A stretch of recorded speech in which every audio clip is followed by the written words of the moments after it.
The gunshot echoed across the dusty main street of Silver Creek, Colorado, in the summer of 1875, sending Nora Sullivan running for her life. The hem of her once fine dress, now tattered and stained, caught beneath her boots as she fled the saloon where she'd been working for the past 6 months. Behind her, the angry shouts of the establishment's owner followed like vengeful spirits. "Thief! Whore!" the man's voice carried on the hot afternoon air. "Come back here, you ungrateful harlot!" Nora clutched the small pouch of coins to her chest, wages rightfully earned but never paid. Her heart hammered against her ribs as she ran blindly down the street, past gawking onlookers who whispered behind raised hands. She had nowhere to go, no one to turn to. At 22, she was entirely alone in a world that had shown her little kindness. She ducked into an alley between the general store and the blacksmith shop, pressing her back against the rough wooden wall as she struggled to catch her breath. Her long auburn hair had come loose from its pins, falling in tangled waves around her shoulders. Tears streaked through the light dusting of powder on her cheeks, the last remnants of her attempt to look presentable for the customers at the Silver Spur. "There she is!" A man's voice called out, followed by the sound of heavy boots approaching. Panic surged through her veins. Nora pushed away from the wall and ran deeper into the alley, emerging onto a smaller side street. The town's livery stable stood just ahead, and without thinking, she darted inside, the relative darkness enveloping her like a protective cloak. The smell of hay and horses filled her nostrils as she crouched behind a stack of feed sacks. She could hear men searching for her, their voices growing closer.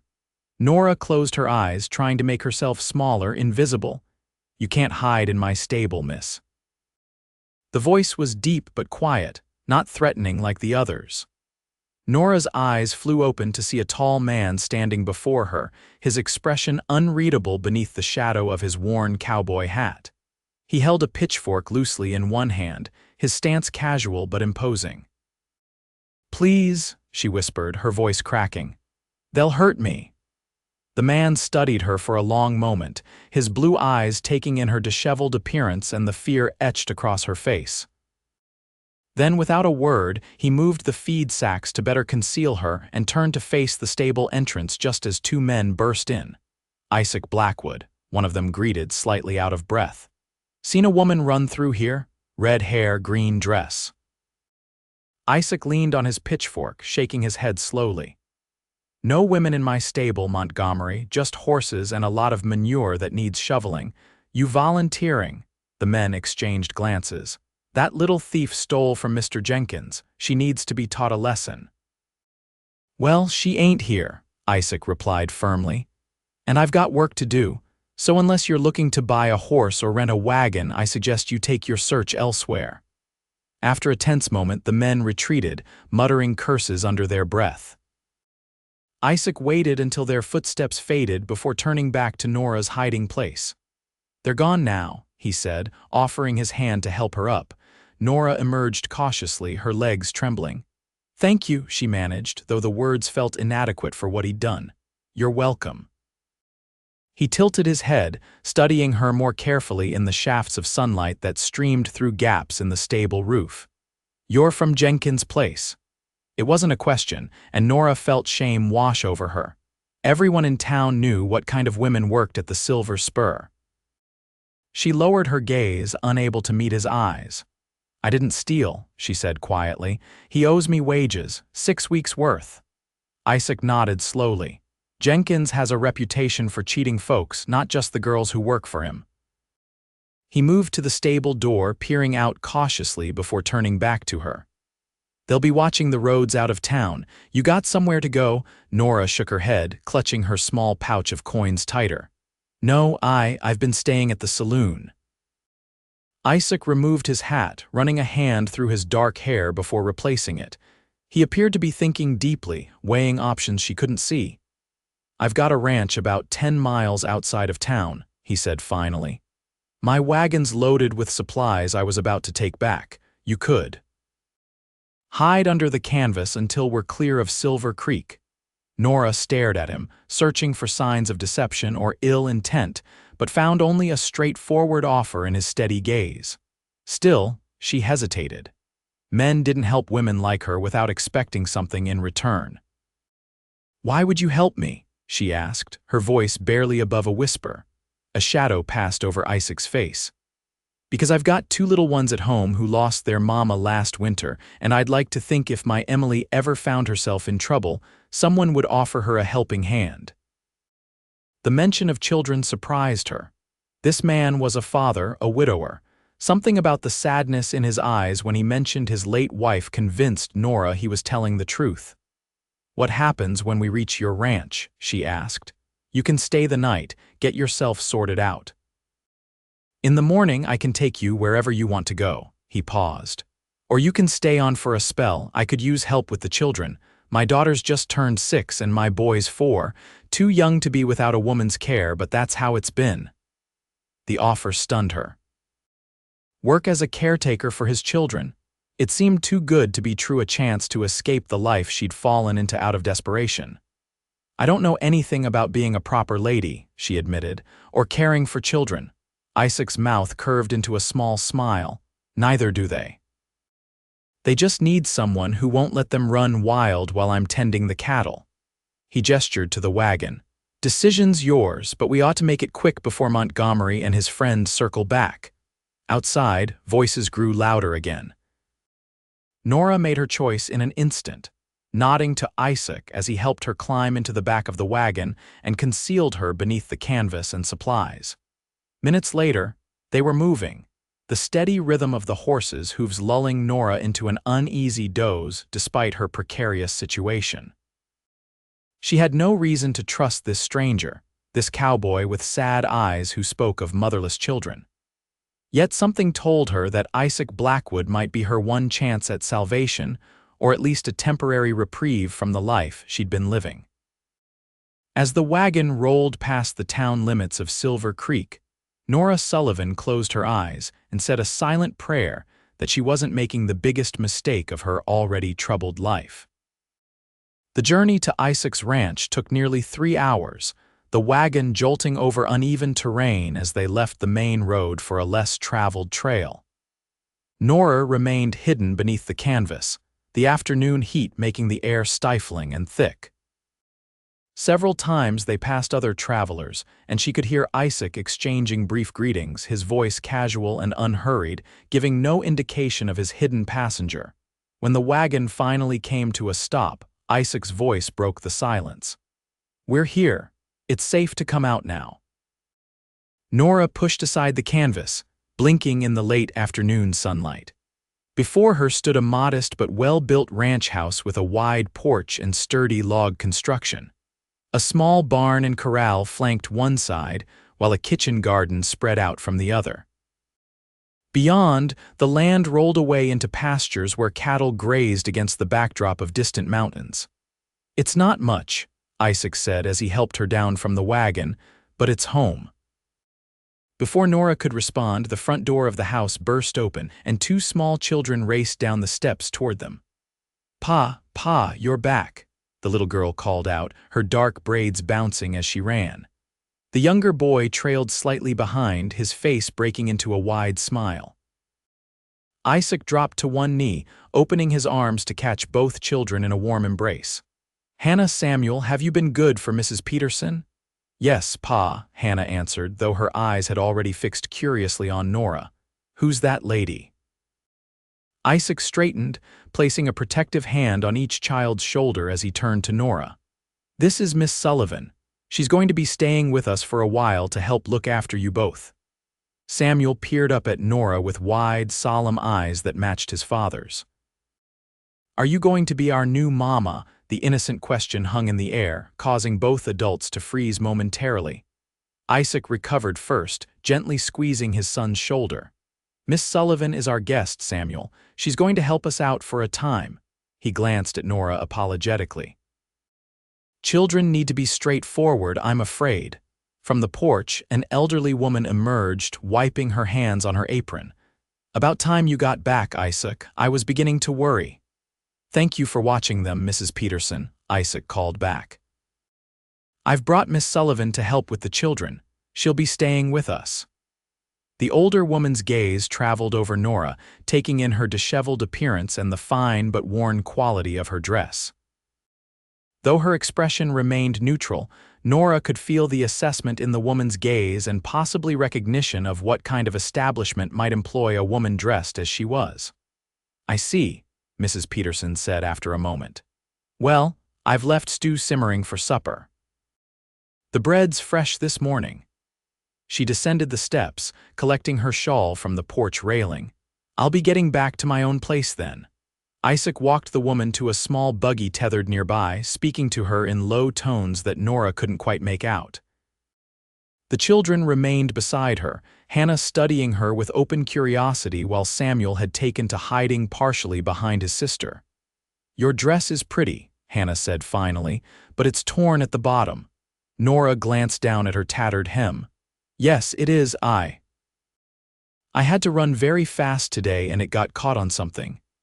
"Were you running from bad men?" Samuel asked, his eyes growing wider. Before Nora could formulate an appropriate response, Isaac returned, clapping his hands together. "All right, you two. Let's help unload these supplies, and then we can show Miss Sullivan where she'll be staying." As they worked to unload the wagon, Nora was struck by the easy efficiency of the small family. Even the children had their designated tasks, with Hannah carefully carrying smaller packages into the house while Samuel held the door. Isaac moved with the confidence of a man accustomed to managing on his own, directing the operation with quiet authority. Once the wagon was empty, Isaac led Nora into the house. The interior was simple but clean, with a large main room that served as both kitchen and living area. A stone fireplace dominated one wall, and handmade furniture was arranged to make the space feel homey despite its utilitarian nature. "The children share the small bedroom," Isaac explained, gesturing to a door on the right. "Mine's across the hall. There's a third room we've been using for storage, but it has a bed. It was meant to be a guest room eventually." He led her to the small room, which contained a narrow bed, a dresser, and several crates stacked against one wall. "It's not much, but it's private. We can move those crates out tomorrow." "It's more than enough," Nora assured him, overwhelmed by the generosity of his offer. "Mr. Blackwood, Isaac," he corrected gently. "Just Isaac is fine." "Isaac," she amended. "I don't know how to thank you for this, but I want you to know I'll earn my keep. I can cook and clean, and I'll do my best with the children." He nodded, his expression softening slightly. "I'm sure you will." He hesitated before adding, "The children don't need to know about where you were before. As far as they're concerned, you're just a lady who needed work and a place to stay." Nora felt a rush of gratitude at his discretion. "Thank you." "There's water heating on the stove," he continued. "You can wash up before supper. Hannah might have a night dress that would fit you. My late wife was small like you, and tomorrow we can see about getting you some proper clothes." After he left, Nora sank onto the edge of the bed, the events of the day catching up with her. Just hours ago, she had been trapped in a life she despised, seeing no way out. Now she found herself in a stranger's home, offered shelter and purpose without demands or expectations. It seemed almost too good to be true, and a part of her remained wary, waiting for the other boot to drop. But as she listened to the sounds of the family moving about in the main room, Isaac's deep voice instructing the children, Hannah's clear laughter, Samuel's excited chatter, Nora felt something she hadn't experienced in a very long time. Hope.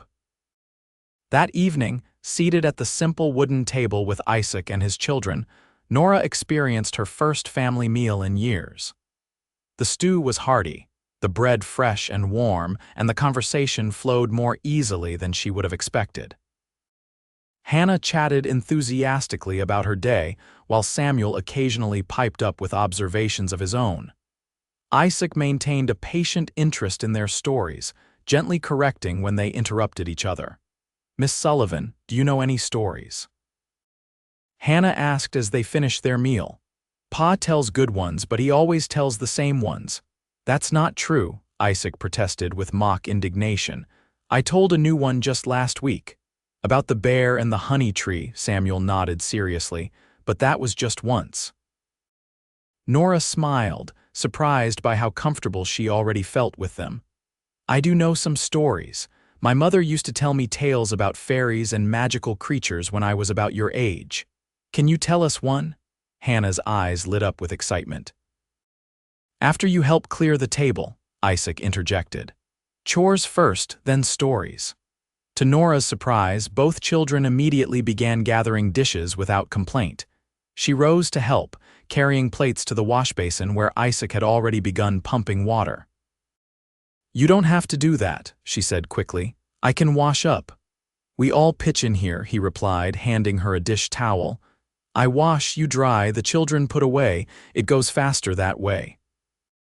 Working alongside him, Nora was acutely aware of his presence, the broad shoulders beneath his cotton shirt, the careful way his large hands handled the dishes, the faint scent of leather and open air that seemed to cling to him. It had been a long time since she'd been this close to a man without fear or expectation, and the novelty of it made her movements awkward and hesitant.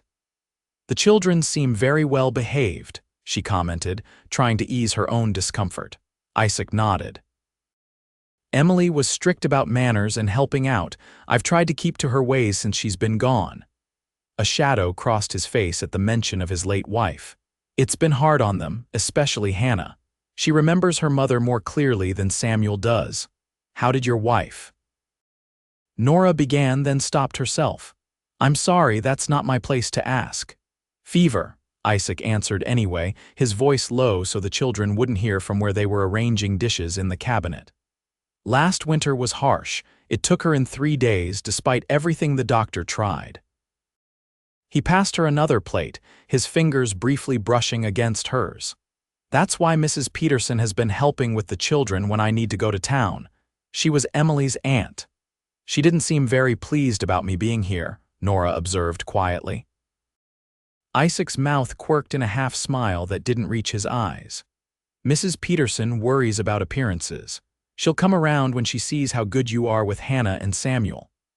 Once the kitchen was tidy, Isaac built up the fire while the children settled on a braided rug before the hearth. Nora sat in a rocking chair, suddenly nervous as 3 pairs of eyes turned expectantly toward her. Well, she began, folding her hands in her lap. Once upon a time in a forest far away there lived a tiny fairy with wings like dragonflies. The story flowed more easily than she'd expected, memories of her mother's voice guiding her as she spun the tale of the brave fairy who saved her forest home from a terrible drought. The children listened with rapt attention, their eyes wide and imaginative. Even Isaac, seated in his chair across from her, seemed to be enjoying the tale, his weathered features softening in the firelight. When she finished, Hannah clapped her hands in delight. That was wonderful. Even better than Pa's stories about cowboys. Now that's going too far, Isaac chuckled, rising from his chair. All right, you two. Time for bed. After the children had been tucked in with promises from Nora that she would tell another story tomorrow night, Isaac returned to the main room where she was still seated by the fire. You have a gift with stories, he said, settling back into his chair. The children were enchanted. My mother loved tales. Before she died, she would tell me one every night, no matter how tired she was from working all day. Nora stared into the flames, memories washing over her. She was a laundress in St. Louis. It was just the two of us until I was 16. Isaac didn't press for more information, but his silence invited her to continue if she wished. For reasons she couldn't fully explain, Nora found herself wanting to tell him the truth, or at least some of it. After she died, I had no family, no money. I took work where I could find it, cleaning houses, serving in restaurants. She swallowed hard. Eventually, I made my way west, thinking there might be more opportunities. I ended up in Silver Creek 6 months ago with barely enough money for a meal. Mr. Jenkins offered me work at his saloon. As a serving girl, Isaac asked, his tone carefully neutral. Nora met his gaze directly, at first, then as other things. She looked away, unable to bear seeing judgment in his eyes. I'm not proud of it, but I had no other choices. Or at least I thought I didn't. The silence stretched between them, broken only by the crackling of the fire. Finally, Isaac spoke, his voice low and without condemnation. We all do what we must to survive, Miss Sullivan. I don't presume to judge your choices. Nora, she corrected softly. If I'm to call you Isaac, then please call me Nora. He nodded, a faint smile touching his lips. Nora, then. He stood, stretching slightly. I rise early to tend to the cattle. Don't feel you need to be up at dawn. The children usually sleep until the sun's well up. As he moved toward his bedroom door, he paused, looking back at her.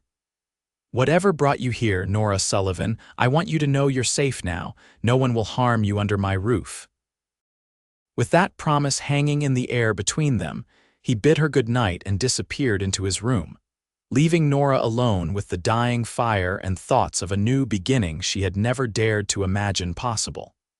The first light of dawn had barely crept over the horizon when Nora awakened.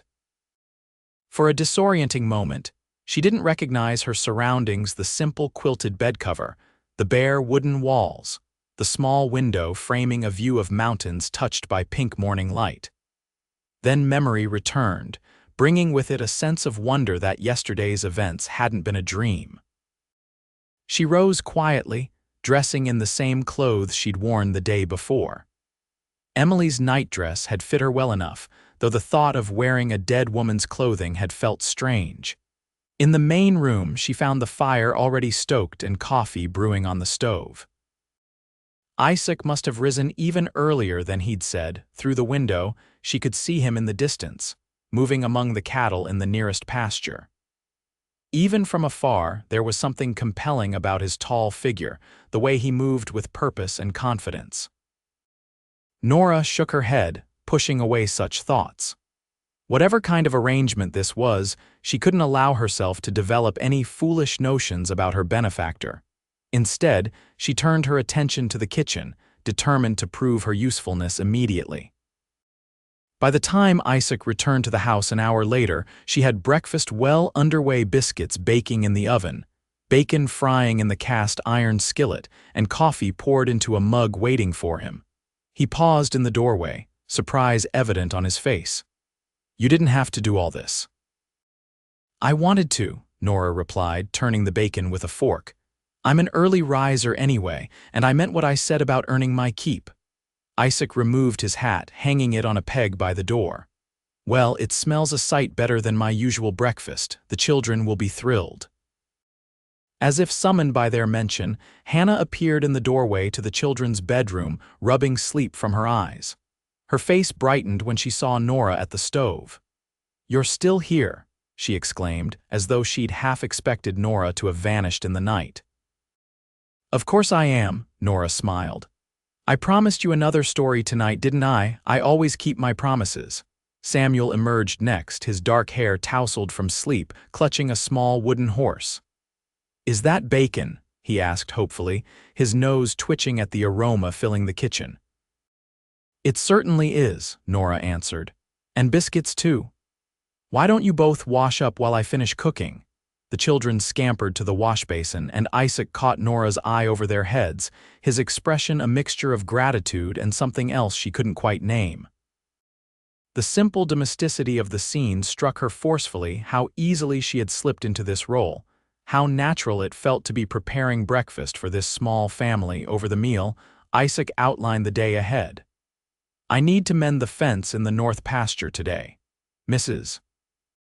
Peterson usually comes by on Thursdays to help with the washing, but I can manage the washing, Nora assured him, and keep an eye on the children. I want to help Miss Sullivan, Hannah declared. I know how to hang clothes on the line, and I can fetch water. Samuel added, not wanting to be outdone by his sister. Isaac smiled at their enthusiasm. Well, that sounds like a good plan. I should be back by midday.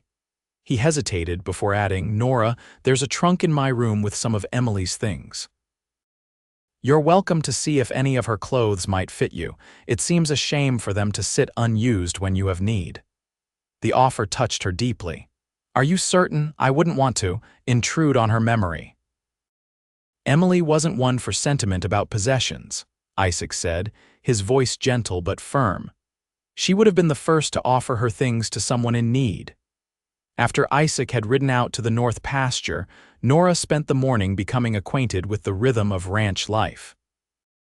Hannah proved to be an eager helper, showing Nora where everything was kept and explaining her mother's system for laundry day with the seriousness of a child entrusted with important knowledge.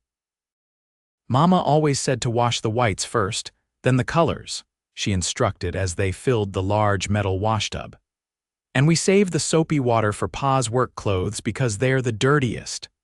Samuel's assistance was more enthusiastic than helpful, but Nora found his eager energy endearing.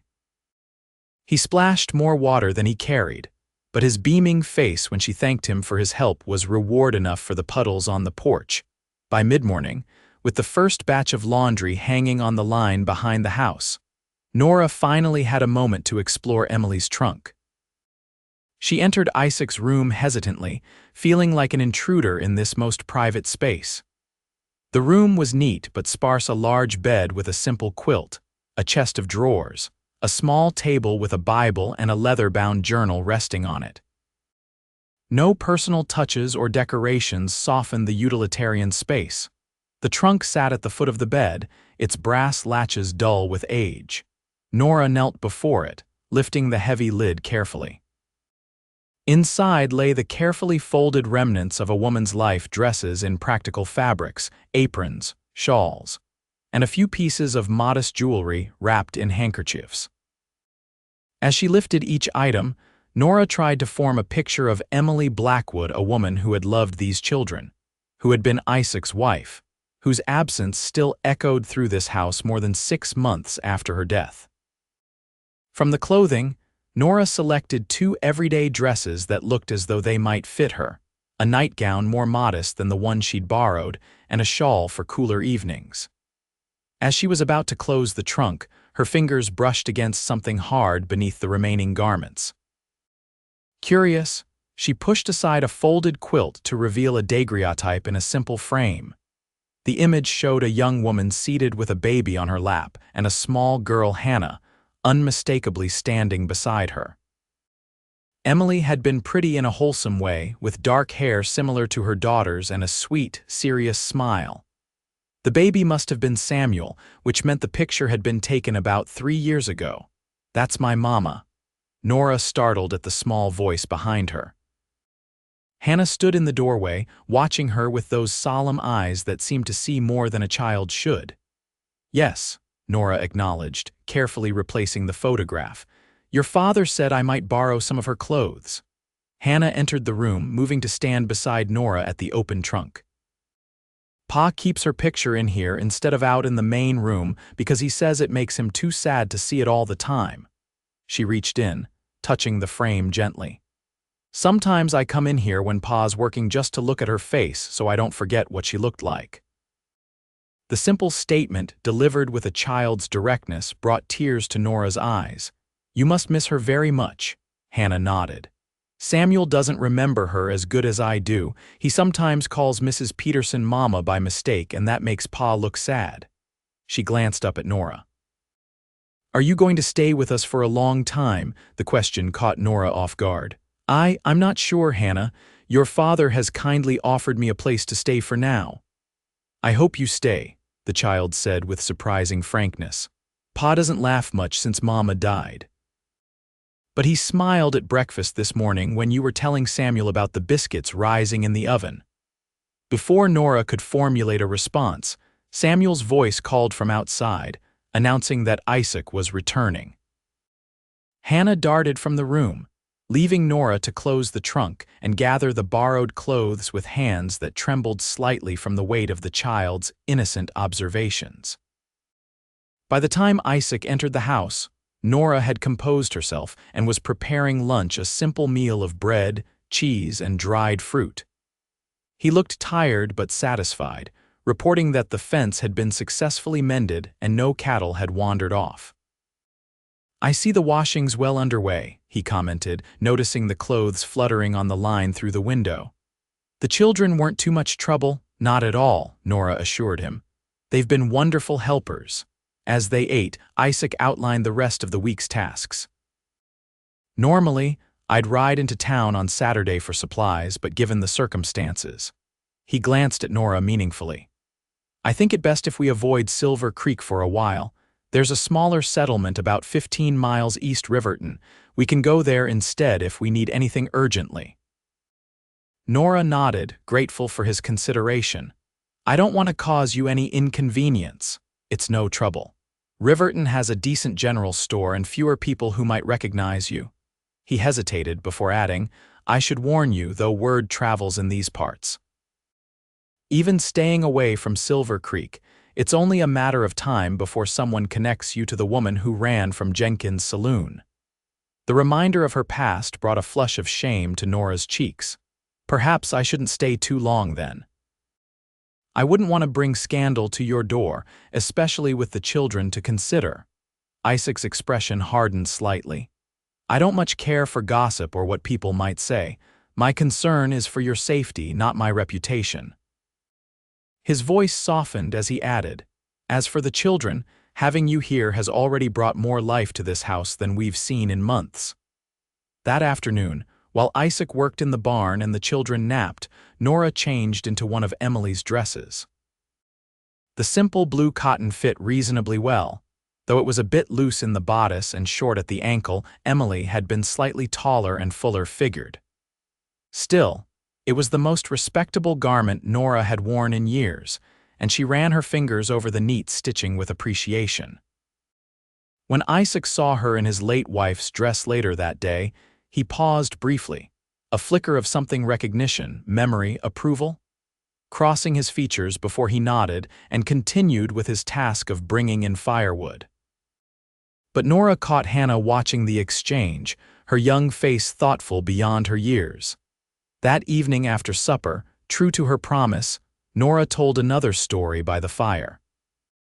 This time, she recounted a tale about a lonely shepherd who befriends a wolf, only to discover the wolf is actually an enchanted prince. The children listened in rapt attention, and even Isaac, whittling a piece of wood in his chair, seemed caught up in the narrative. Is that really the end? Samuel asked when she finished, his eyes wide with wonder.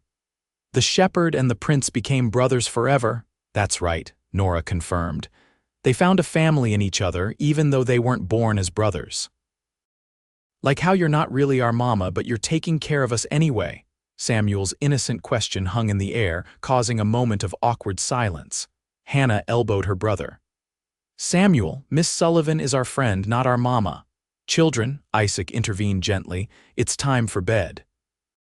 Say good night to Miss Sullivan. After the children had been tucked in, Isaac returned to the main room where Nora sat mending a tear in Hannah's pinafore. The comfortable silence between them was broken only by the crackling of the fire and the soft sound of her needle pulling thread through fabric. I apologize for Samuel's comment, Isaac said finally. Children don't always understand. Arrangements. Nora looked up from her mending. There's no need to apologize. He's young, and I'm a woman in his home helping to care for him. It's a natural conclusion for a child to draw. Isaac nodded, returning to his whittling. After a moment, he spoke again, his voice careful. I've been thinking about your situation. It occurs to me that we could formalize this arrangement, if you're amenable. I need help with the children and the household, and you need a safe place to stay. I could pay you a fair wage as their caretaker.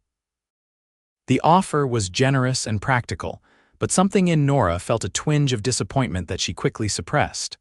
Of course, that was all this was, an employer and employee relationship. She had been foolish to imagine, even for a moment, that it might develop into anything more.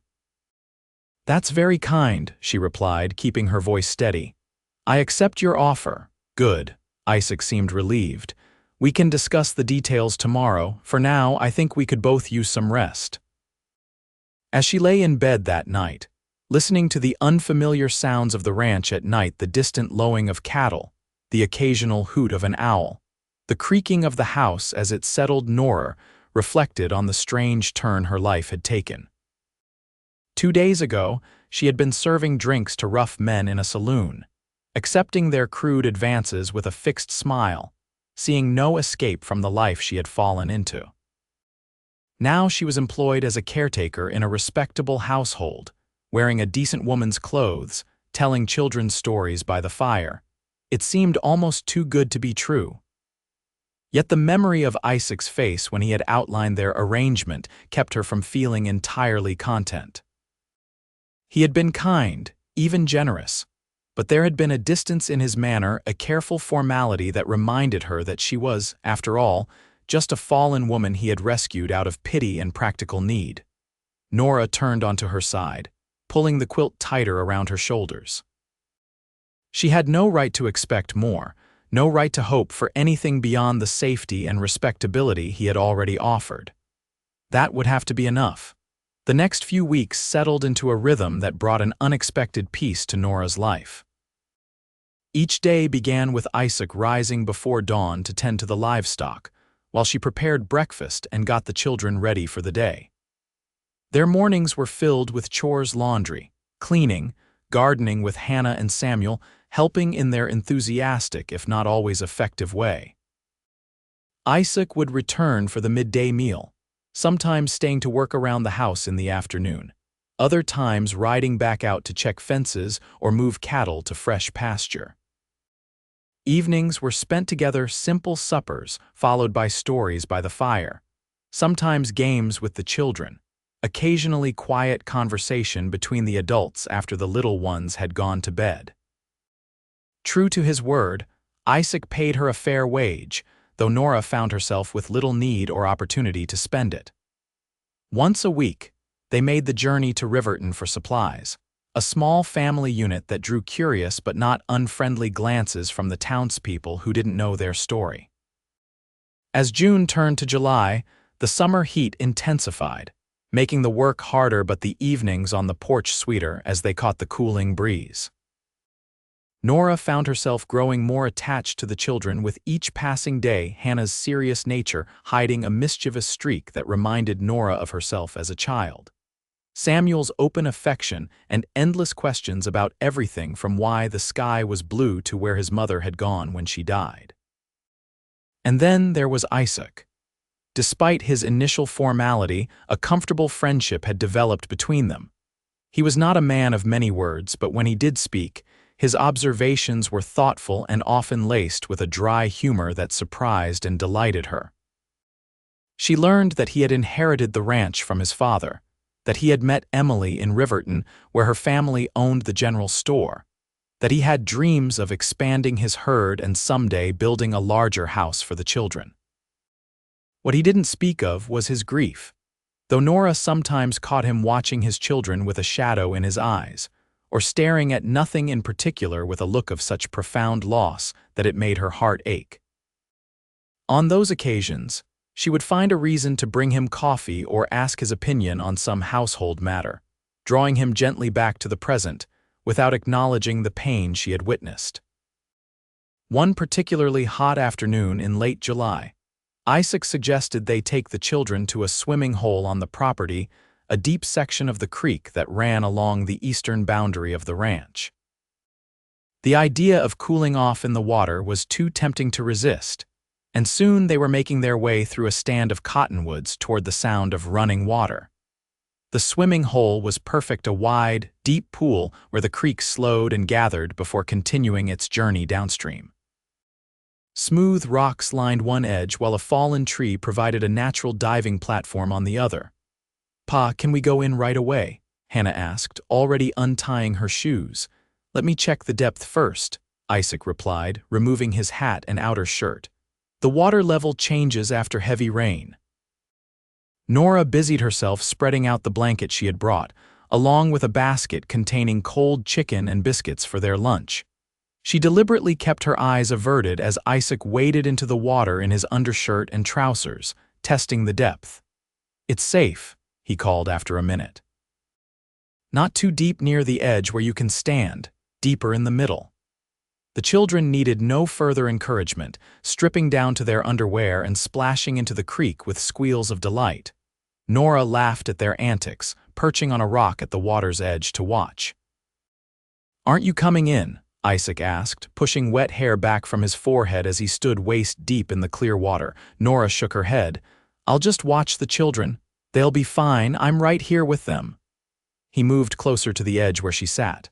"Don't tell me you can't swim." "I can swim," she protested. I didn't bring anything suitable to wear in the water." Isaac's eyes crinkled at the corners. "You're wearing a cotton dress, it will dry." Before she could formulate another excuse, Hannah called out, "Please come in, Miss Sullivan, it's wonderful." Something about the child's earnest plea, combined with the inviting coolness of the water and Isaac's expectant gaze, broke down Nora's resistance. "All right," she conceded, removing her shoes and stockings, "but I'm keeping my dress on." "Naturally," Isaac agreed, a hint of amusement in his voice as he moved back to give her space to enter. The water was gloriously cool against her skin as Nora waded in cautiously. The creek bed was smooth beneath her feet, the current gentle enough that she felt secure even as the water rose to her waist. "See, isn't it perfect?" Hannah swam over to her, dog paddling in circles. "It certainly is," Nora agreed, dipping her shoulders beneath the surface and sighing with relief as the heat of the day washed away. For the next hour, they played in the water like children splashing, swimming, floating on their backs to gaze up at the blue sky through the canopy of trees. Isaac taught Samuel how to float, supporting the boy's small body with careful hands until he gained confidence. Nora and Hannah collected pretty stones from the creek bed, diving beneath the surface to retrieve particularly colorful specimens. Watching Isaac with his children patient, playful, attentive, Nora felt a growing warmth that had nothing to do with the summer sun. He was a good father, a good man. The kind of man she had stopped believing existed during her time at the Silver Spur. Eventually, hunger drove them from the water to the blanket Nora had spread in a patch of dappled shade. The children fell upon the food with appetites sharpened by swimming, while Isaac and Nora sat slightly apart, content to watch them enjoy themselves. "Thank you for suggesting this," Nora said quietly. "It's been a wonderful day."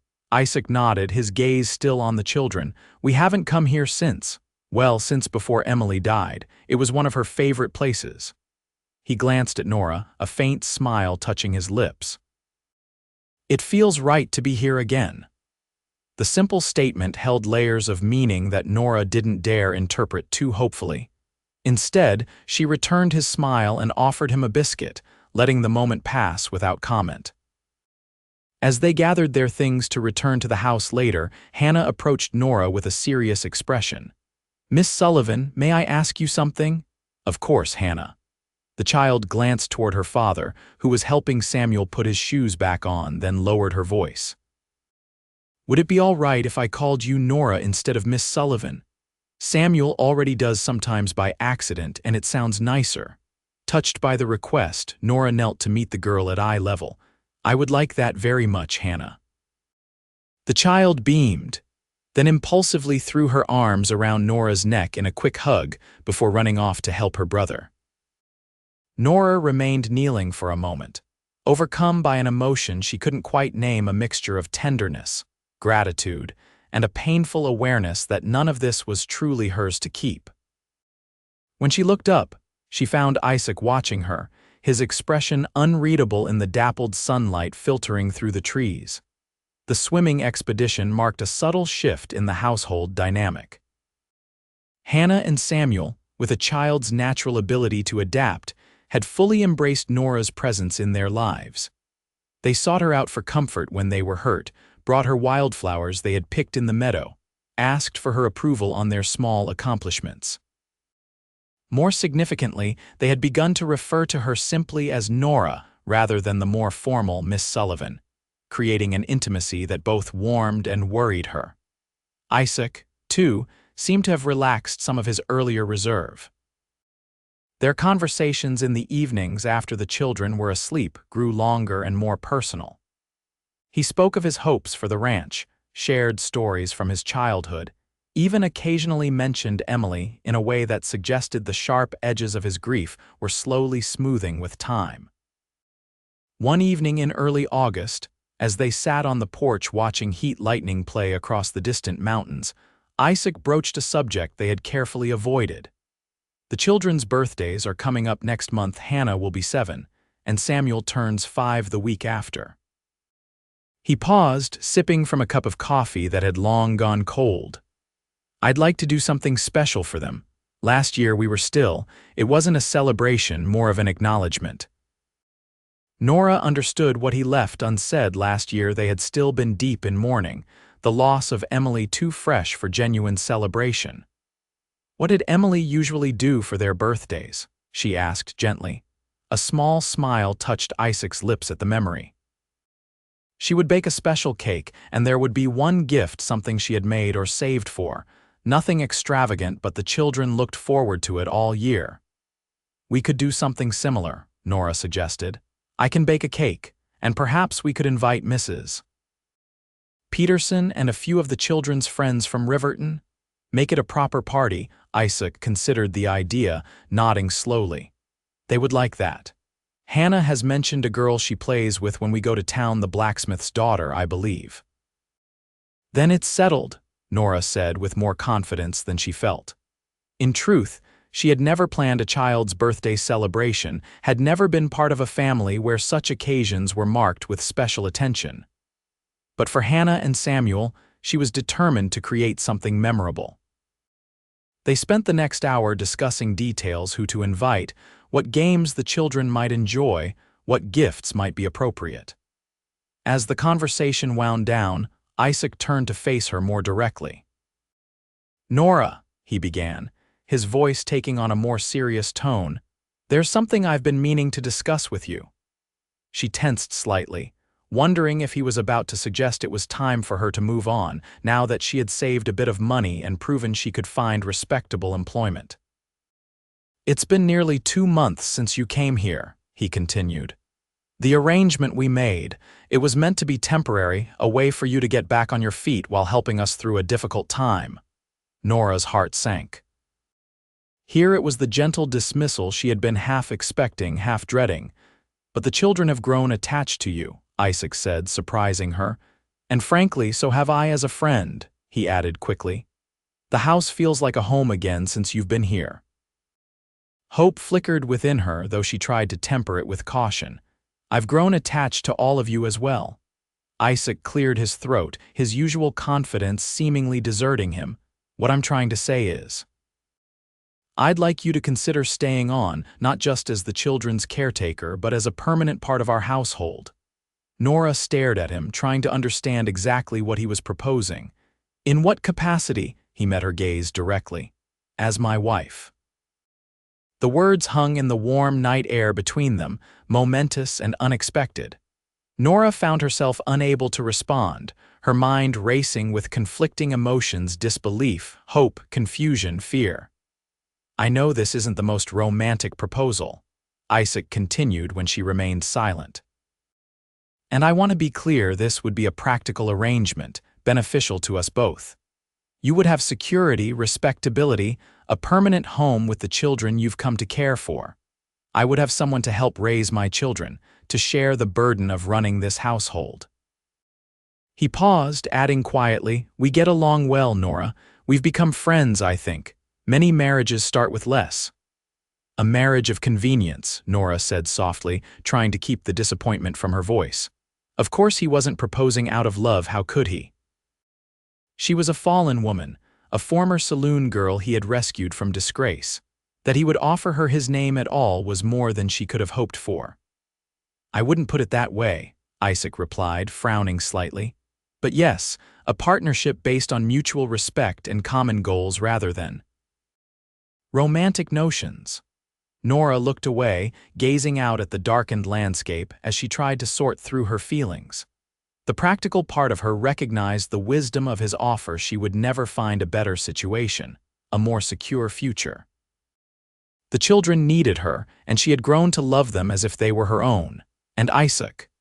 Well, she had developed feelings for him that went far beyond friendship, though she had carefully hidden them, knowing they could never be returned. May I have some time to consider? She asked finally, not trusting herself to make such an important decision in the emotional moment. Of course, Isaac agreed immediately. Take all the time you need, it's not a decision to be made lightly. They sat in silence for a while longer, the easy companionship of earlier replaced by a new tension. Finally, Isaac stood, stretching slightly. I should turn in. Morning comes early. He hesitated at the door. Nora, whatever you decide. I want you to know that these past months have meant a great deal to me and the children. After he had gone inside, Nora remained on the porch, her thoughts tumultuous. Marriage to Isaac would give her everything she had never dared to dream of: a home, a family, respectability. But could she commit to a lifetime with a man who saw her only as a convenient solution to his problems? A man who might never love her as she was beginning to love him, yet what were her alternatives? Return to the life she had fled. Try to make her way alone in a world that offered few opportunities for a woman with her history. As the night deepened around her, Nora came to the conclusion that had perhaps been inevitable from the moment Isaac had made his proposal. She would accept not because she had no choice, but because a life with Isaac and his children, even without the love she secretly yearned for, was infinitely preferable to any life without them. The next morning, Nora rose early, her decision made but her heart still troubled. She found Isaac already at the kitchen table, a cup of coffee in his hands, his expression suggesting he had slept as poorly as she had. "Good morning," she said softly, moving to the stove to begin breakfast preparations. "Good morning." He watched her for a moment before asking, "Have you had time to think about what we discussed last night?" Nora turned to face him, wiping her hands on her apron. "I have. And I accept your proposal, Isaac. I would be honored to be your wife and a mother to your children." Relief washed over his features, followed by a smile that brightened his eyes.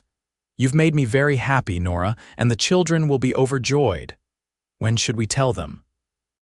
She asked, returning to her task of mixing biscuit dough to hide the conflicting emotions she feared might show on her face. "Today, I think. No reason to wait. And perhaps we could be married before the children's birthdays. Make it a season of celebration for the whole family. The word echoed in Nora's heart, bittersweet in its promise and limitation. She would be Isaac's wife, Hannah and Samuel's mother, part of a real family at last, even if the foundation of that family was practicality rather than passion. "That sounds perfect," she managed to reply, her voice steady despite the tears she blinked back as she worked the dough with more vigor than necessary. The children's reaction to the news exceeded even Isaac's prediction. Hannah threw her arms around Nora's waist, declaring it the best surprise ever, while Samuel danced around the room shouting, "Nora's going to be our mama for real." Their unrestrained joy made Nora's doubts seem selfish and insignificant. These children needed her, and she loved them with a fierceness that surprised her. If that love, combined with friendship and respect for Isaac, wasn't enough to build a marriage on, then she would make it enough through sheer determination. Plans for the wedding moved forward quickly. Isaac rode into Riverton to speak with the minister, returning with a date set for the last Saturday in August, just over 2 weeks away. It would be a simple ceremony at the small church in town, followed by a modest celebration at the ranch with a few neighbors and acquaintances invited to witness the occasion. Mrs. Peterson's reaction to the news was less enthusiastic than the children's, but more positive than Nora had feared. The older woman visited the ranch the day after Isaac had spoken to the minister, her expression carefully neutral as she congratulated the couple. "It's very sudden," she observed, accepting a cup of tea from Nora. "You've known each other, what? 2 months. Sometimes you just know when something is right," Isaac replied evenly, meeting his aunt by marriage's gaze with a steadiness that brooked no argument. Mrs. Peterson's eyes softened as she looked at the children playing in the yard through the window. "The little ones certainly adore you," she said to Nora. "And this house needs a woman's touch," she sighed, setting down her cup. "Emily would want Isaac and the children to be happy. I suppose that's what matters in the end." The subtle approval, grudging though it was, meant more to Nora than she had expected. As preparations for the wedding continued, she found herself increasingly anxious about how others in the community would receive her, especially if word of her past reached Riverton, as Isaac had warned it might. Her fears were realized the following week when they traveled to town to order fabric for a wedding dress. As Nora was examining bolts of cloth in the general store, she became aware of whispers and sidelong glances from two women at the counter. Their conversation, deliberately loud enough to be overheard, sent a chill through her. Heard she worked in that saloon over in Silver Creek, the one where those girls aren't just serving drinks, if you take my meaning. And Blackwood's going to marry her, with those young children at home. I never would have thought it of him. Desperate men make foolish choices, I suppose, been without a wife too long. Nora's hands trembled as she set down the bolt of pale blue cotton she had been considering. She felt exposed, humiliated, as if her sins were written across her face for all to see. The storekeeper's wife, who had been helping her, looked uncomfortable but said nothing to defend her. Just as Nora was considering fleeing the store, Isaac appeared at her side, having completed his own errands across the street at the feed store. He must have heard the women's remarks, for his expression was thunderous as he placed a protective hand at the small of Nora's back. "Ladies," he said loudly enough for everyone in the store to hear, "I see you've noticed my fiancée. Allow me to introduce Miss Nora Sullivan, soon to be Mrs. Blackwood. We're selecting fabric for her wedding dress." The women had the grace to look embarrassed, mumbling indistinct greetings. Isaac turned to the storekeeper's wife, his voice deliberately casual but with an edge of steel beneath. "Mrs. Taylor, my future wife is partial to that blue cotton. We'll take enough for a dress and perhaps that white lace trim as well. Nothing but the best for the woman who has brought such happiness to my children and myself." The clear public endorsement silenced the gossips, at least temporarily. As they left the store with their purchases, Nora felt a mixture of gratitude and shame. "You didn't have to do that," she said quietly as Isaac helped her into the wagon. "Yes, I did." His jaw was set in a determined line. Small minds feed on whispers and innuendo, better to face it directly. He glanced at her as he took his seat beside her. "I'm sorry you had to hear that." "It's nothing I didn't expect," Nora replied, though the encounter had shaken her more than she wanted to admit. "Your reputation is not your concern," Isaac interrupted firmly. "I make my own judgments about people, Nora. I don't need the approval of town gossips." His defense of her was touching, but Nora couldn't help wondering if he would feel the same when the whispers followed them to church, when people refused to socialize with them because of her past, when his children perhaps faced unkindness from others because of their new mother's history. These thoughts preoccupied her during the drive home and into the evening. After the children were asleep, she found Isaac on the porch, smoking a rare pipe as he gazed at the star-filled sky. "Isaac," she began hesitantly, "I need to ask you something." He turned to look at her, his expression open. "What is it? Are you certain about this marriage after today? You must realize it won't be easy. People will talk. They may ostracize you, the children, all because of me." Isaac set his pipe aside, considering her words.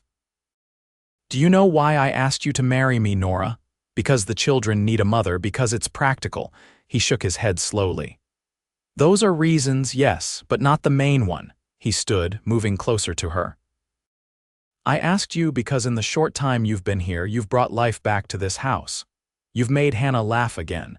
You've given Samuel the attention he desperately needs. He paused, seeming to search for the right words. "You've made me remember what it feels like to look forward to coming home at the end of the day."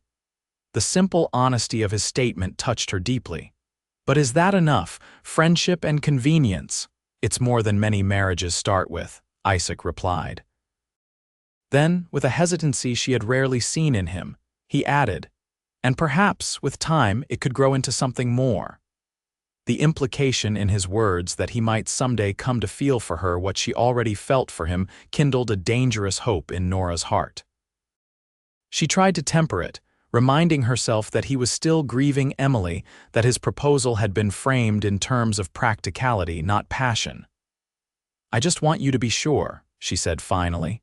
"Today was only the beginning. It will get worse before it gets better." Isaac reached out, taking her hand in his. It was the first time he had touched her so deliberately, outside of helping her into the wagon or passing her a dish at the table. His fingers were warm and calloused against her skin. "I'm sure, Nora. Are you?" Looking into his eyes, seeing the sincerity there mixed with something that might, with time and nurturing, grow into the love she longed for, Nora found her doubts receding. "Yes," she whispered. "I'm sure." The day of the wedding dawned clear and warm, a perfect late August morning. Nora stood in her small bedroom, gazing at her reflection in the mirror Hannah had insisted on bringing in from Isaac's room. The blue cotton dress, sewn over the past 2 weeks with help from Mrs. Peterson, who had proven unexpectedly supportive once she'd accepted the inevitability of the marriage, was the finest garment Nora had owned since her mother's death. Simple but elegant, with white lace at the collar and cuffs, it transformed her from the saloon girl she had been into the respectable rancher's wife she was about to become. Hannah had picked wildflowers that morning, fashioning them into a crown that now rested on Nora's carefully arranged hair. The effect was charmingly rustic, exactly right for a country wedding. "You look beautiful," Mrs. Peterson said from the doorway, her usual briskness softened by the occasion. "The dress suits you." "Thank you," Nora replied, smoothing the fabric nervously, "and thank you for your help with it." "I couldn't have finished it without you." The older woman waved away the gratitude. "It was the least I could do, Emily would have wanted." She stopped, pressing her lips together for a moment before continuing. "Emily would have approved of you, I think, not at first perhaps. But she would have seen how you are with the children, how you've helped Isaac find his way back to living instead of just existing." The unexpected endorsement brought tears to Nora's eyes. "That means a great deal coming from you, Mrs. Peterson nodded brusquely, reverting to her practical manner. "Well, we should be leaving soon if we're to get to the church on time." Isaac and the children went ahead to make sure everything was ready. The small church in Riverton was modestly decorated with more wildflowers, arranged by Hannah with Mrs. Peterson's help the previous day. As Nora entered, her arm linked with Mr. Taylor's, the storekeeper, who had apologized for his wife's behavior and offered to give the bride away. She saw that only a handful of pews were occupied. Mrs. Peterson, the blacksmith and his family, the minister's wife, a few other residents of Riverton who had dealings with Isaac. But it was the sight of Isaac standing at the altar, tall and handsome in his best suit with Hannah and Samuel beside him, that captured and held Nora's attention. The children were dressed in their Sunday best, their faces solemn with the importance of the occasion. And Isaac. The look in his eyes as he watched her walk toward him contained something she had never seen there before, a warmth, an admiration, perhaps even the beginnings of love. The ceremony was brief but meaningful, the traditional vows taking on a profound significance as Nora pledged herself to this man and his children. When the minister pronounced them husband and wife, Isaac's kiss was gentle and respectful, but held a promise that made Nora's heart race. The celebration afterward at the ranch was simple, a meal prepared by Mrs. Peterson and several neighbor women. A cake baked according to Emily's recipe that Hannah had recited from memory. Music from a fiddle played by the blacksmith. It was modest but joyful, and if some of the townspeople had chosen not to attend because of the rumors about Nora's past, neither she nor Isaac mentioned it. As the afternoon waned, the guests gradually departed, offering congratulations and well wishes. Mrs. Peterson was the last to leave, taking the children with her for the night, a wedding gift she had insisted upon, despite Isaac's protests that it wasn't necessary. "Every bride deserves a proper wedding night," she had declared with surprising frankness. "And these two have been underfoot all day. I'll bring them back tomorrow afternoon." And so, as the sun began to set, Nora found herself alone with her new husband in the house that was now truly her home. The realization brought both joy and trepidation. Despite her past at the Silver Spur, she had never been intimate with a man she cared for, never experienced passion combined with tenderness. Isaac seemed to sense her nervousness as they moved about the kitchen, clearing away the last of the celebration's evidence. "Are you tired?" he asked, his voice gentle. "It's been a long day." "A little," she admitted, "but a good kind of tired," he smiled, setting aside the dish towel he had been using. "I have something for you, a wedding gift." From his pocket, he withdrew a small package wrapped in brown paper. "It isn't much, but I wanted you to have something of your own here."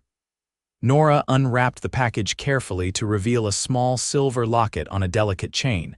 It was simple but beautifully crafted, with a subtle pattern engraved on its surface. "Open it," Isaac encouraged. Inside the locket were two tiny portraits, one of Hannah and one of Samuel, their young faces captured in remarkable detail. "Isaac," she breathed, tears welling in her eyes. "It's perfect." "I had them done when I was in Denver last month for the cattle sale," he explained. "I thought, well, they're your children now, too." The thoughtfulness of the gift, the acceptance it represented, overwhelmed her. Without thinking, Nora rose on her toes and kissed him, not the chaste, ceremonial kiss they had shared in the church, but a real kiss, full of the emotion she had been holding back for weeks. For a moment, Isaac seemed surprised, but then his arms came around her, drawing her closer as he returned the kiss with an intensity that left no doubt about his own feelings. When they finally broke apart, both slightly breathless, he rested his forehead against hers. "I should have told you before," he said quietly. "This isn't just a practical arrangement for me, Nora. Hasn't been for some time now." "What do you mean?" she asked, hardly daring to hope he meant what she thought. Isaac drew back slightly so he could see her face. "I mean that somewhere between rescuing you from that stable and watching you mother my children, I fell in love with you." The simple declaration, spoken without drama or pretense, was all the more powerful for its straightforwardness. Nora felt tears spill onto her cheeks as joy welled up inside her. "I love you too," she whispered. "I think I have almost from the beginning, but I never thought that I could love a woman with your past." Isaac shook his head. "Your past shaped you, Nora, but it doesn't define you. I see who you are now, who you've always been beneath the circumstances life forced upon you." He brushed a tear from her cheek with his thumb. "When Emily died, I thought that part of my life was over. I proposed to you thinking we could have a good partnership, a friendship that would benefit us both." His voice softened. "I never expected to find love again, but here you are and here we are." Nora leaned into his touch, overwhelmed by the knowledge that her feelings were returned, that this marriage was not merely one of convenience but had the potential to be everything she had ever dreamed of. "Mrs. Blackwood," Isaac murmured, his lips finding hers again. "My wife." Later that night, as they lay together in what was now their shared bedroom, Nora marveled at the journey that had brought her here. From a frightened, desperate woman running from a saloon to the beloved wife of a good man, mother to his children, mistress of a home she could call her own. The transformation seemed almost too miraculous to be real. "What are you thinking?" Isaac asked, his fingers tracing lazy patterns on her bare shoulder. "That I never imagined life could be this way," she answered honestly. "That day in Silver Creek when I ran from the Silver Spur, I thought my life was over. Instead, it was just beginning." Isaac pulled her closer. "We both got a second chance. I think perhaps we deserve it." As she drifted towards sleep in her husband's arms, Nora reflected on the words the townswomen had used about her fallen woman. They had meant it as a slur, a judgment on her character and worth, but they had been wrong. She hadn't fallen. She had been pushed by circumstance and desperation into a life she never would have chosen. And now, against all odds, she had been raised up not just by Isaac's name or protection, but by his love and the love of his children. By the family they were building together. By the knowledge that her past did not determine her future. Tomorrow, Hannah and Samuel would return home to a mother who loved them as her own. Tomorrow, she would begin her life officially as Mrs. Isaac Blackwood, rancher's wife, respected member of the community no matter what whispers might follow her for a time.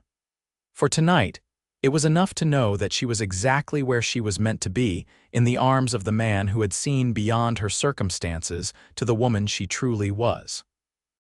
1 year later, Nora stood on the porch of the ranch house, watching as Isaac helped 5-year-old Samuel mount his first real pony, a birthday gift that had the boy nearly bursting with excitement.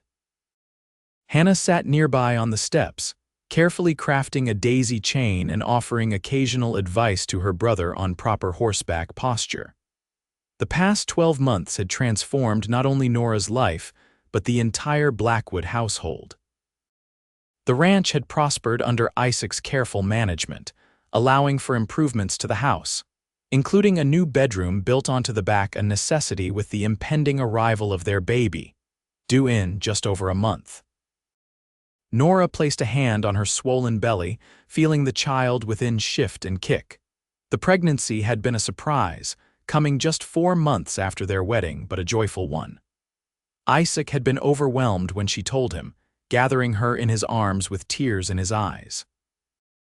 "Another chance," he had whispered against her hair. Another miracle. The gossip about Nora's past had gradually faded in Riverton, replaced by genuine acceptance as people came to know her as Isaac's devoted wife and a loving mother to his children. Even Mrs. Peterson had become a staunch defender, silencing any lingering whispers with stern reminders of Christian charity and forgiveness. "You've done well with them," a voice observed from beside her, and Nora turned to see Mrs. Peterson approaching, a basket of fresh bread in her arms. "Those children have blossomed this past year. They're remarkable," Nora agreed, accepting the basket with a grateful smile. "I can take no credit for that. They were already wonderful when I came into their lives." The older woman shook her head. "Don't sell yourself short, my dear. You've given them something they desperately needed, a mother's love." She glanced at Nora's abdomen. "And soon they'll have a new sibling to dote on. Samuel is convinced it's a brother." Nora laughed. "Hannah is equally certain it's a sister. One of them is bound to be disappointed." "Nonsense. They'll adore the baby either way." Mrs. Peterson patted Nora's arm affectionately. "Emily would be pleased, you know. She worried so about leaving them, about Isaac being alone. She made me promise to look after them, but you've done a far better job than I ever could." The mention of Isaac's first wife no longer brought pain or jealousy. Nora had come to think of Emily almost as a friend, a woman whose life had touched hers indirectly but profoundly. "I hope so," she said simply. "I want to honor her memory by loving them as she would have." Mrs. Peterson nodded, satisfied, then moved toward the children to deliver the fresh bread and fuss over Samuel's new pony. Nora remained on the porch, watching as Isaac glanced up and caught her eye across the yard. The love in his gaze, even after a year of marriage, still had the power to take her breath away. He said something to Samuel, then handed the pony's lead rope to Mrs. Peterson before crossing the yard to join Nora on the porch. His hand came to rest beside hers on her rounded belly, a look of wonder crossing his face as he felt the baby kick. "How are you feeling?" he asked, his voice low with concern. "Wonderful," Nora answered truthfully. "A little tired but happy." She leaned against his solid strength, drawing comfort from his presence. "I was just thinking about how much has changed in a year." Isaac pressed a kiss to her temple. "For the better, I hope, in every way," she assured him. "Sometimes I can hardly believe this is my life now, our home, our family, our child on the way." She turned in his arms to face him. "Do you ever regret it, taking a chance on me that day in Silver Creek?" "Never," Isaac answered without hesitation. "It was the best decision I ever made, aside from asking you to marry me." His hands framed her face gently. "Do you know what today is?" Nora thought for a moment. "Tuesday," he smiled, shaking his head. "It's exactly 1 year since you came into our lives." 1 year ago today, I found a frightened woman hiding in my stable, and my whole world changed." The realization sent a wave of emotion through her. 1 year from desperation to contentment, from shame to pride, from loneliness to love. "Happy anniversary, then," she whispered, rising on her toes as much as her pregnant state allowed to kiss him. "The first of many," Isaac promised against her lips. As they stood together on the porch of their home, their children playing nearby, their future stretching before them full of promise and possibility, Nora silently thanked whatever fate or providence had led her to run down that particular alley in Silver Creek, to hide in that particular stable, to be found by this particular man. They had called her a fallen woman once in another life that now seemed like a distant dream. But Isaac Blackwood had raised her up not just as his wife and the mother of his children, but as his equal, his partner, his love. And in doing so, he had given her the greatest gift of all, the chance to become the woman she was always meant to be.